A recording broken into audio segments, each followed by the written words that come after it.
If you are having cough for 2 weeks or more, along with evening rise of temperature, anorexia, significant weight loss, then you are probably affected by tuberculosis or TB.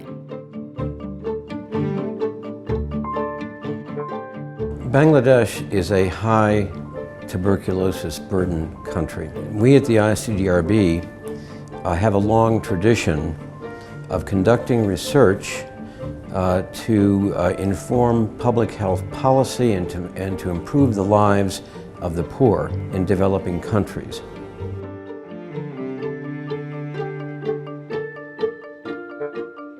According to the estimation of World Health Organization, currently approximately 364,000 people are affected by tuberculosis every year in Bangladesh.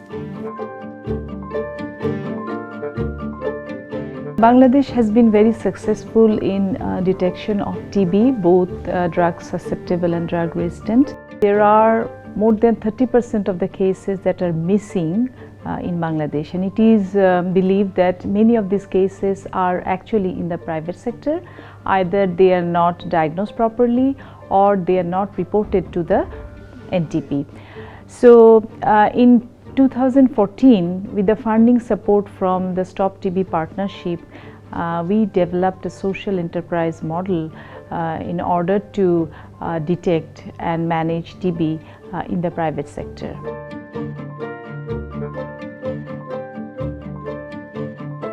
I would say that the accessibility of this high technology, this high-level technology is a very important factor here. And the way the centers are managed, it makes the patient very comfortable.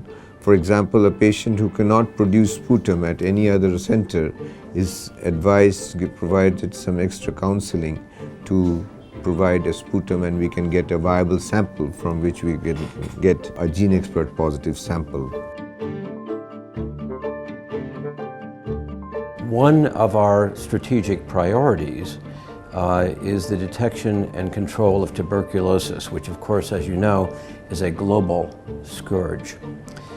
With support from USAID, the Global Fund, the Stop TB partnerships, we've been able to implement programs of tuberculosis detection and treatment in prisons, surveillance for multi-drug resistant tuberculosis, implementation of gene expert for diagnostic quality assurance, and most recently, a program that we're most excited about is the innovation of the social enterprise model. The social enterprise model actually is based on the social business concept. We offer very high quality X-ray at a very subsidized rate with the gene expert free of cost. In our center, we offer flea glucometry and also HbA1c testing to the presumptive TB patients who are unaware of their diabetes status. In our centers, there were many TB cases who were diagnosed to have diabetes who actually did not know that they had diabetes before coming to our screening centers.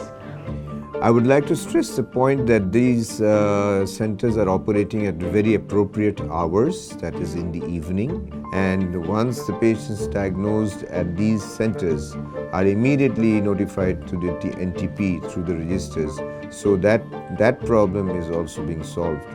So overall, I think this innovation of icddr is making a big difference in the tuberculosis control strategy overall of the country, particularly in the private sector in the urban areas of Bangladesh. Urban TB still remains a great challenge. Of patients referred to us from the private sectors for adequate diagnosis, and we partner with the national program to ensure proper treatment. And over the last 4 years, we have actually developed a network which includes more than 10,000 private practitioners and also informal providers, including more than 1,000 pharmacies who are regularly actually referring presumptive TB patients to our screening centers. During the intervention period, we have identified more than 18,000 TB cases with 600 cases of drug-resistant TB. In January 2017, we have also introduced directly observed short course treatments at our centers. These centers provide free drugs supplied by the government of Bangladesh through National Tuberculosis Control Program, and we provide these drugs to the patients from the private sector who are coming to our screening centers. Uniqueness of our centers is this extended period of working hours. Most of our centers are open from 8:30 a.m. to 8 p.m. and some centers are also open until 10 p.m. Overall, I think that given the present patient-centered focus of the End TB strategy of WHO, this intervention is a win-win situation, and I think the biggest winner here is the patient himself. We think we'll help Bangladesh achieve the WHO goal, reducing new cases of tuberculosis by 90% by 2035.